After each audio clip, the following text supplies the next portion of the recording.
A maioria das pessoas acredita que o lugar mais seguro onde você pode estar é dentro da sua própria casa, cercado pela sua família. Mas no dia 23 de maio de 2023, essa ideia foi destruída dentro de uma casa tranquila no Texas. Uma jovem não foi trabalhar e parou de atender o telefone. Quando foram ver como ela estava, não encontraram sinais de arrombamento nem um estranho. Eles encontraram o irmão dela simplesmente parado lá dentro da casa dela. E o que ele diria em seguida fez até a polícia parar, incrédula.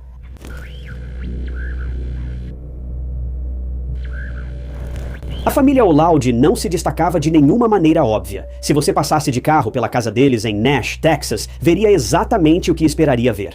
Casa tranquila, pai trabalhador, mãe conhecida na vizinhança, crianças crescendo como esperado. Nada neles parecia incomum. E é isso que torna tudo tão difícil de entender. Eles eram uma família que, por fora, parecia estável, previsível e segura. A filha, Lisbeth, tinha 24 anos e havia acabado de se formar na faculdade. Ela era noiva e prestes a iniciar sua vida como professora. Tudo sobre ela parecia certo. Então havia César, 18 anos ainda no ensino médio, há poucas semanas de se formar. Ele era reservado, ia bem na escola e não causava problemas. Ele era o tipo de pessoa com quem ninguém se preocupava. Já Oliver, com 5 anos, era sempre sorridente e cheio de energia, admirando muito os irmãos, especialmente César, o mais velho. Todos eles moravam sob o mesmo teto. Uma família que, segundo todos, era unida. Não havia sinais de alerta, histórico de violência ou motivo para suspeitar de algo errado. Mas dentro daquela casa, algo estava se formando. E quando alguém percebeu, já era tarde demais.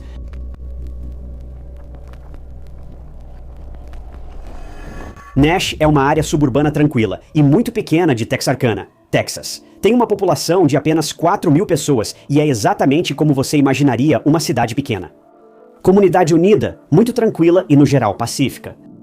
Essa paz, porém, logo foi interrompida. Era 23 de maio de 2023 e Lisbeth 3rd of 2023. Estava programada para trabalhar em uma igreja local naquele dia.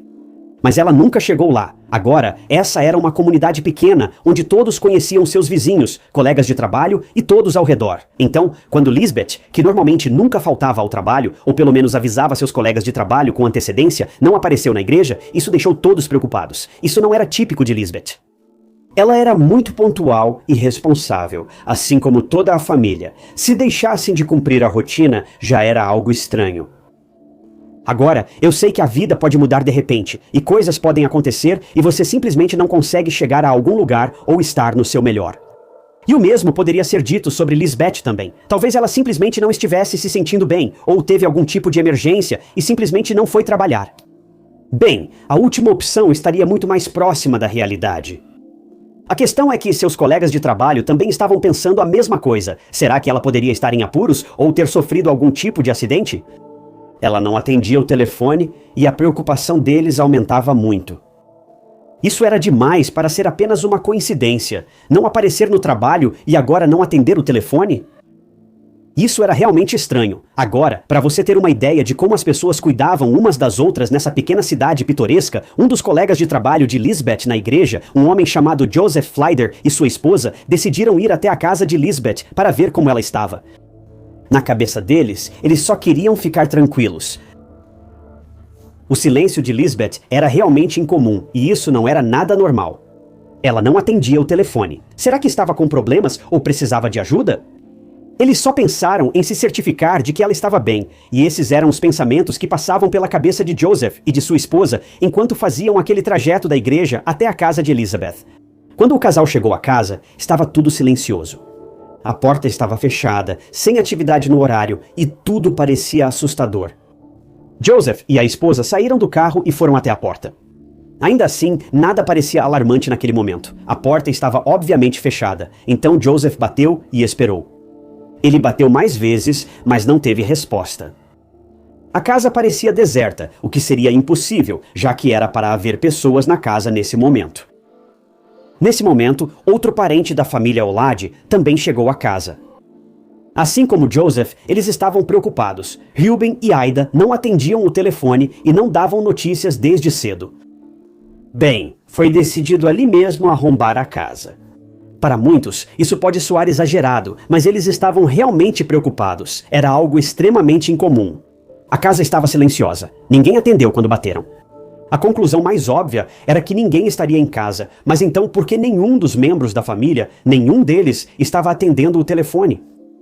Mas assim que José e o parente arrombaram a porta, eles se depararam com alguém. Era César, o filho adolescente da família. Embora José não lembre de muito após o encontro inicial, sabia que algo estava muito errado. Por quê? Bem, porque César estava armado e esperando parado ali, apenas encarando José. José percebeu o grande perigo e pediu para todos ficarem do lado de fora e não entrarem. Era realmente assustador pensar que José estava lá dentro com César armado, que aparentemente era uma ameaça clara. Ele logo percebeu várias coisas bizarras e assustadoras pela casa. Havia estojos de munição deflagrados espalhadas pelo chão da casa, além de manchas e marcas muito perturbadoras. Mas o que José não conseguia ver ou ouvir era o resto da família Alaud. Eles não estavam em lugar nenhum, e ele sabia que isso não era um bom sinal. Parecia horrível, mas a única pessoa que José podia ver em carne e osso era César. José se lembra de César falando sem parar sobre como ele precisava se livrar da família porque sua vida estava em perigo e ele também ameaçava se machucar. As pessoas fora da casa da família Olaad chamaram a polícia ao perceberem que algo estava errado quando José não saiu mais e pediu que todos aguardassem do lado de fora. Eles não queriam mais arriscar a segurança de ninguém. E com isso, a polícia estava a caminho.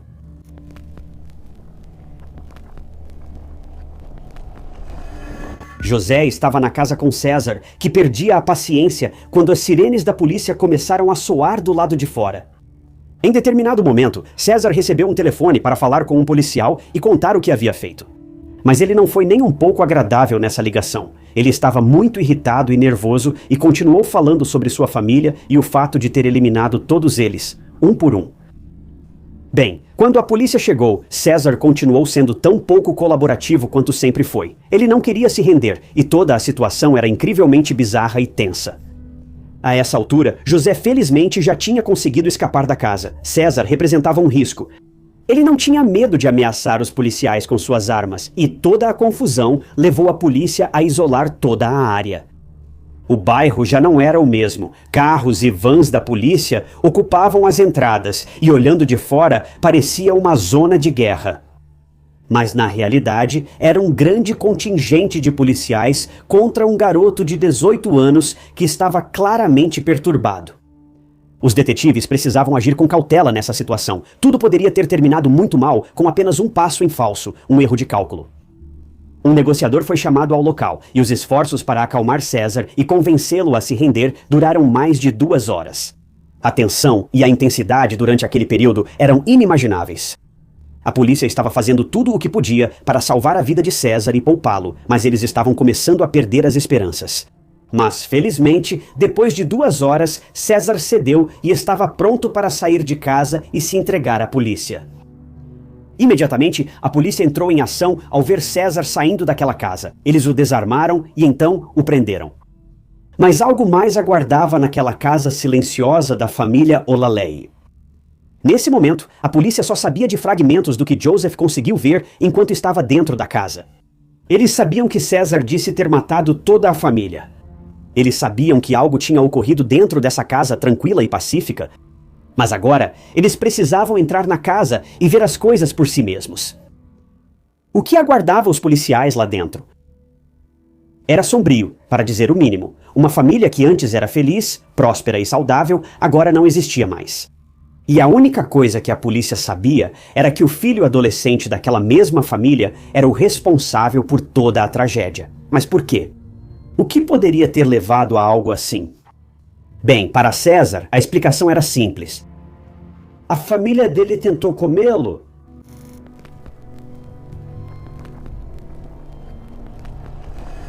Como se não fosse chocante o suficiente saber que um jovem de 18 anos, tão perto de se formar no ensino médio, foi quem atacou a própria família dessa forma, a casa ainda reservava algo mais devastador para os policiais. Quando os policiais entraram na casa, viram tudo o que Joseph viu, e era perturbador. Eles procuraram por toda a casa, mas não acharam ninguém da família. Após o ataque, só restou o caos. A busca da polícia os levou até um banheiro, o mesmo banheiro de onde Joseph viu César sair totalmente armado. Quando a polícia entrou, encontrou tudo o necessário, e era realmente ruim. Todos os 4 membros da família O'Loud foram atacados e estavam sem vida naquele banheiro. Ruben, a bathroom. Ruben, Ida e Oliver também já tinham partido. Todos sofreram ferimentos por arma de fogo. Ainda mais devastador é que os membros da família não foram atacados naquele banheiro. Segundo a declaração juramentada da polícia de Nash, os familiares teriam sido atacados separadamente em diferentes locais da casa, alguns possivelmente em seus quartos. E todos eles perderam a vida e foram arrastados para o banheiro por César. Nem é preciso dizer que a polícia não esperava um ataque tão cruel de alguém que fazia parte dessa família. E Ida parecia ter sido a pessoa mais visada do grupo, o que só adiciona mais uma camada a toda essa confusão, a própria mãe dele. Agora, não sabemos se as vítimas estavam dormindo quando César as atacou, mas isso não melhora nada, porque César, o filho quieto, discreto e aparentemente normal, causa um tipo diferente de dor. Logo depois que a polícia descobriu essa cena do crime, eles localizaram outra integrante da família, Diana, a outra irmã de César, e ela foi informada da notícia extremamente perturbadora. Diana acordou em uma terça-feira comum e soube que toda a sua família se foi para sempre, sendo seu irmão o responsável. Mas o que poderia ter levado a essa escalada? Bem, a polícia precisava chegar ao fundo da questão, e felizmente eles já tinham o suspeito algemado, pronto para falar.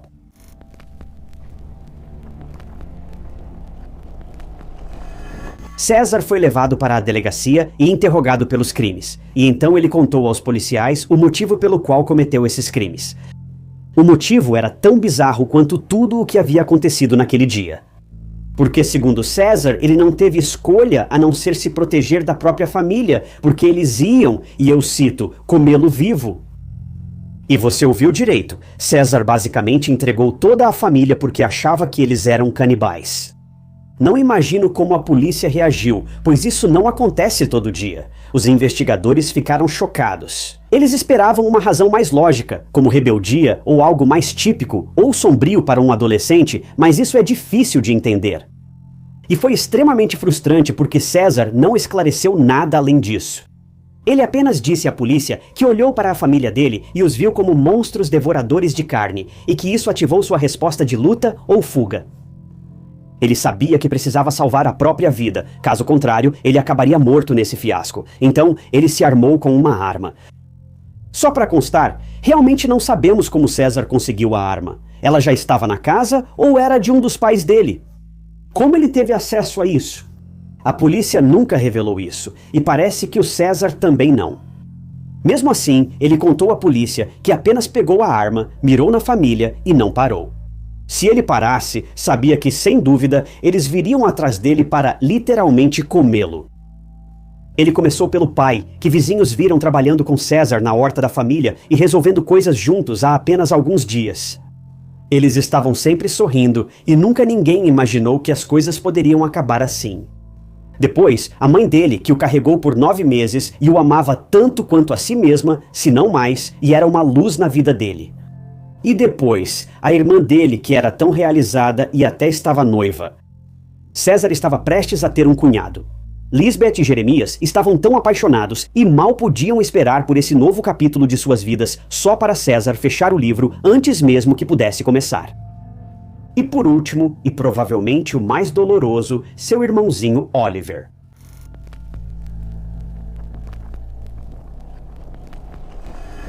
Após ser preso, César ficou detido com fiança de $10 milhões, acusado de homicídio capital por cada vítima. Ele também enfrentou 2 acusações de homicídio em primeiro grau, 2 de agressão agravada e 1 de lesão corporal contra Oliver. Pelos crimes pelos quais foi acusado, César enfrentava 2 sentenças de prisão perpétua simultâneas para cada acusação de homicídio.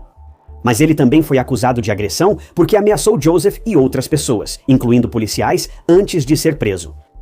Agora, devido à natureza desse caso e à razão diabólica apresentada por César para suas ações, é claro que existe um grande debate envolvendo saúde mental e a capacidade de César de responder a julgamento. Não sei se César foi diagnosticado antes ou depois do incidente, mas, segundo especialistas em saúde mental, fatores mentais predominaram ao longo da investigação. Todos ficaram chocados com a justificativa de César e questionaram sua estabilidade mental na época. Então, naturalmente, ele passou por várias avaliações psiquiátricas. Um especialista em saúde mental considerou César incapaz de ser julgado. Outra avaliação psiquiátrica, feita por outro especialista, concluiu que César estava apto para ser julgado.